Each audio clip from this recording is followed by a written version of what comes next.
Hello guys, तो आपका स्वागत है मेरे चैनल रिव्यू फ्रॉम हकला में। हम आज बात करेंगे एक एनिमे जो ऑन गोइंग है, जिसका नाम है नोबल रीइंकार्नेशन बॉर्न ब्लेड सो आइल ऑब्टेन अल्टीमेट पावर। इसके स्टूडियो का नाम है कॉम टाउन और इसके डायरेक्टर है फुकुदा मिचियो। इसका अभी एपिसोड 6 आया है, जिसका नाम है डार्क क्लाउड्स। तो देर न करते हम इसकी स्टोरी पे आते हैं। इसकी स्टोरी चालू होती है, हीरो अब 12 साल का हो गया है और हीरो के बर्थडे में उससे बहुत लोग मिलने आए हैं और उसे बहुत सारे गिफ्ट दे रहे हैं, जिसे देख के उसके साथी या मेड या जो भी उसके साथ वो शॉक होते हैं। और फिर हीरो अपने भाई से मिलने जाता है, यहाँ से वो मिलिट्री को सही से कंट्रोल कर पाएगा और अपने भाई का वो साथ दे रहा है। वो अपने भाई हेनरी से मिलने जाता है, जहां उसे मालूम चलता है कि उसके राज्य के एक क्षेत्र में या दूसरे किसी क्षेत्र में रिबेलियन आर्मी ने फिर से अपनी चीजें चालू कर दी हैं और उसका भाई उस चीज को इस बार डिस्ट्रॉय करना चाहता है। और वहां पे उसका एक दूसरा भाई रहता है जो बहुत ही अच्छा नाइट है। हीरो सिर्फ इससे एक क्वेश्चन पूछता है, जिसे सुन के वो शॉक हो जाता है और वो हीरो और हेनरी से माफी मांगता है। लेकिन हीरो उसको वो चीज करने की परमिशन देता है, लेकिन कहता है तुम्हें हारना नहीं है।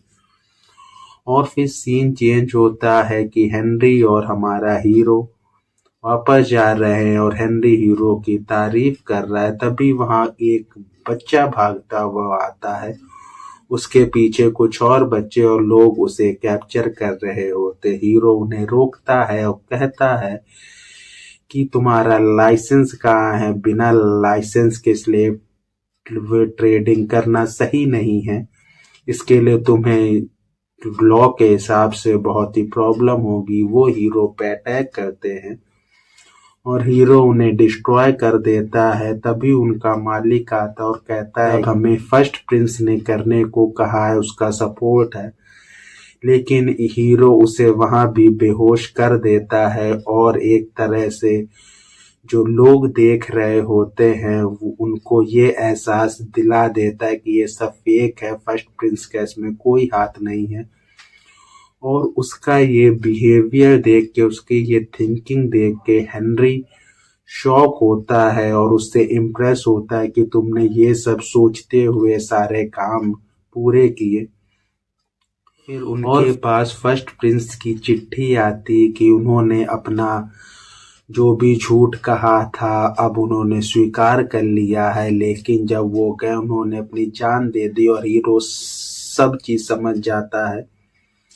फिर वो बच्चों के पास जाता है और उनको वहां रहने की व्यवस्था कर देता है और वो चाहता है कि लोग कुछ सीखें, जिससे उसके साथी उसकी और रिस्पेक्ट करने लगते हैं। फिर वो राजा से मिलता है और राजा को भी अब इस चीज की जानकारी हो गई। राजा भी उसका एक छोटा सा लेता है टेस्ट, जिसमें हीरो पास होता है और वो जानकारी एक तरह से इस राज्य के लॉ के बारे में होता है और ये देख के सब शॉक होते हैं।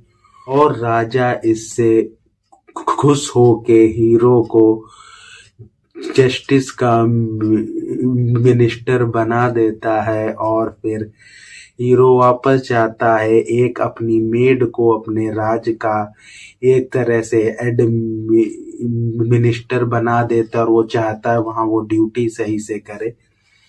ये सारे सीन्स के बाद हीरो सोचता है और फिर राजा का एक सीन शो होता है कि राजा और फर्स्ट मिनिस्टर का कोई प्लान है जिन्हें उन्हें पूरा करना, और एपिसोड यहीं खत्म हो जाता है। तो हम बात करते हैं इसके रिव्यू की। ये जो एपिसोड आया है, मैं कहूंगा ये एपिसोड उतना खास नहीं है, क्योंकि इसमें कहानी ज्यादा दूर नहीं गई है, पर इसमें हीरो का जो स्किल, थिंकिंग, कैरेक्टर जो शो हुआ है वो मैं कहूंगा बहुत ही अच्छा शो हुआ है। और जो इसमें हीरो की एक तरह से शो हुई है मैच्योरिटी वो बहुत ही अच्छी है, क्योंकि जब इन्होंने इसको छोटा शो किया था, चाहे उसको मैच्योर शो किया था, पर उसके अंदर थोड़े चाइल्डिश वाले फीचर कह लीजिए, नेचर कह लीजिए, थोड़ा डालने की कोशिश की थी।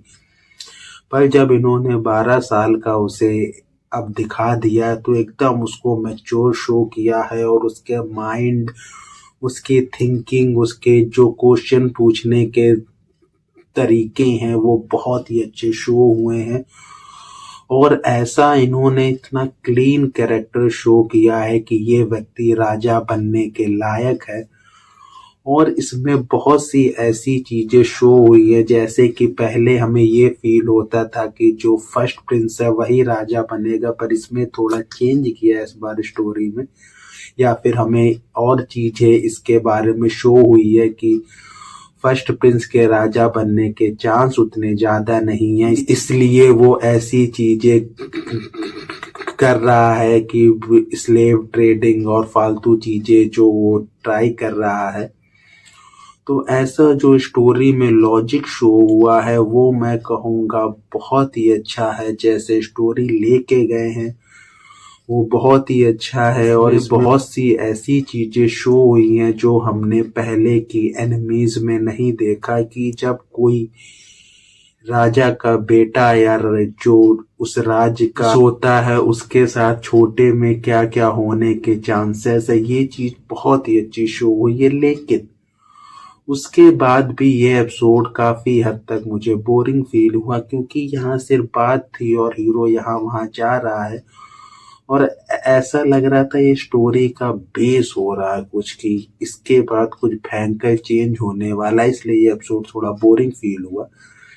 अगर मैं इसे रेट करूं, मैं 10 में से दूंगा इसे 5, क्योंकि स्टोरी सही लेके गए हैं, हर चीज सही होता है, लेकिन इसमें हीरो के जो फैसले हैं अब थोड़े बोरिंग फील होने लगे हैं, क्योंकि ऐसा लगता है अब सेम चीज उन लोग बार बार शो कर रहे हैं, तो ये थोड़ा अच्छा फील नहीं हो रहा। तो ये रिव्यू हम इसी के साथ खत्म करते हैं। Bye bye.